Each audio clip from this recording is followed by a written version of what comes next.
رابعہ بصری رحمت اللہ علیہ کو دنیا سے گئے ہوئے 1200 سال ہو چکے ہیں، لیکن ان کا نام آج بھی زندہ ہے، رابعہ بصری۔ گلگت کی عورتوں کو بھی پتہ ہے رابعہ بصری کوئی بڑی اعلیٰ درجے کی خاتون تھی، پنجاب کی عورت کو بھی پتہ ہے، عرب کی عجم کی عورتوں کو پتہ ہے رابعہ بصری نہ کوئی شہزادی تھی، نہ کوئی ملکہ تھی، نہ کوئی وہ خوبصورت تھی، نہ کوئی خاندانی تھی، بلکہ عورت ہونے کے لحاظ سے ہر عیب اس میں تھا۔ خاندان اچھا ہونا چاہیے تو وہ غلام تھیں، باندی تھی۔ شکل اچھی ہونی چاہیے تو وہ بدصورت تھیں، کالی تھی۔ پھر چلو شکل بے کیسی ہو، خاندان کیسا، اولاد کے قابل تو ہو۔ رابعہ بصری اولاد کے قابل بھی نہیں تھی، بانج اس کو کہتے ہیں، جو عورت اولاد کے قابل نہ ہو اس کو اردو میں بانج کہتے ہیں، عربی میں عقیم کہتے ہیں۔ آپ کی زبان میں بھی کچھ کہتے ہوں گے، ہیں؟ شونی تھی۔ تو اب بتاؤ، عورت ہونے کے لحاظ سے کوئی چیز ہے؟ شکل، پہلا تاثر شکل کالی، دوسرا تاثر خاندان غلام، تیسرا تاثر اولاد کے قابل نہیں، بانج ہے، شونی ہے۔ تو 1200 سال کے بعد میں گلگت میں کیوں اس کا نام بلند کر رہا ہوں؟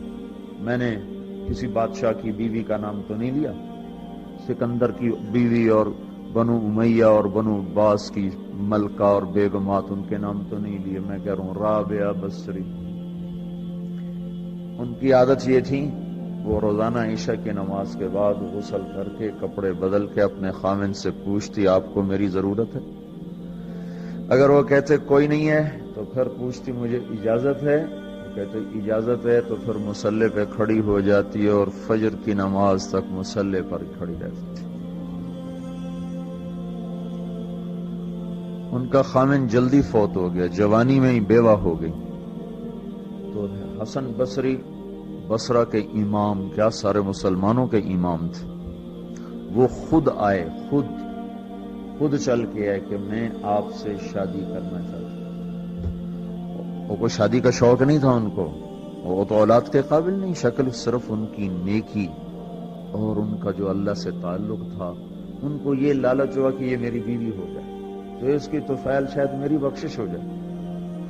تو ان کے پاس آئے، کہنے لگے رابعہ میں آپ سے شادی کرنا چاہتا ہوں، خود پیغام لے کر آئے۔ تو انہوں نے فرمایا میری 4 باتوں کا جواب دے دو تو میں شادی کر لیتا ہوں۔ کہنے لگے کیا؟ کہ یہ بتاؤ میں جنتی ہوں کہ دوزخی ہوں؟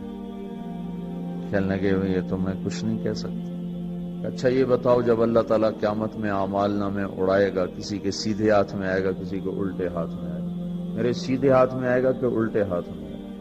کہنے لگے یہ بھی کچھ نہیں بتا سکتا۔ کہنے لگے اچھا یہ بتاؤ جب اللہ نیکیوں کو تولے گا، کسی کی نیکیاں بڑھ جائیں گی، کسی کے گناہ بڑھ جائیں گے، میرے گناہ زیادہ ہوں گے، نیکیاں زیادہ ہوں گی؟ کہ یہ بھی نہیں بتا سکتا۔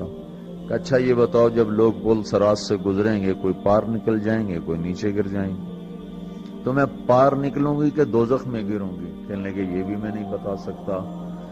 تو پھر فرمایا اچھا جاؤ مجھے تیاری کرنے دو، مجھے ان 4 باتوں کی تیاری کرنی ہے، میرے پاس شادی کے لیے وقت کوئی نہیں ہے۔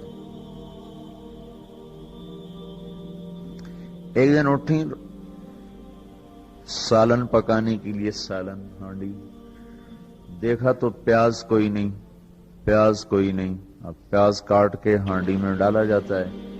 اب پریشان بیٹھی ہیں، نہ کوئی بیٹا، نہ بیٹی، نہ خامد، نہ بھائی، نہ کوئی خادمہ۔ تب سوچ میں پڑی پیاز کہاں سے لوں؟ اوپر سے ایک چیل اڑتی ہوئی جا رہی تھی، اس کے پنجوں میں پیاز تھا۔ جب وہ اوپر آئی ہے تو اس کے پنجے چھوٹے اور پیاز سیدھا رابعہ بصری کی گود میں آ کے گرا۔ جو ہم سے دوستی لگاتے ہیں ہم پرندوں کو ان کا خدمت گزار بنا دیتے ہیں۔ ہاں، جو اللہ سے دوستی لگا لیتے ہیں اللہ دنیا ان کے لیے مسخر کر دیتے، اللہ دنیا ان کے پاؤں میں ڈال دیتے۔ تو جب ان کا انتقال ہوا، رات کو ان کا انتقال، تو اپنی خادمہ سے کہا بس 2-4 آدمی بلا کے مجھے جلدی سے دفن کر دو، کسی کو نہ بتاؤ، صبح لوگوں کو بتا دینا اور مجھے کفن دینا میری وہ اس چادر میں جس میں میں تہجد پڑھا کرتی تھی۔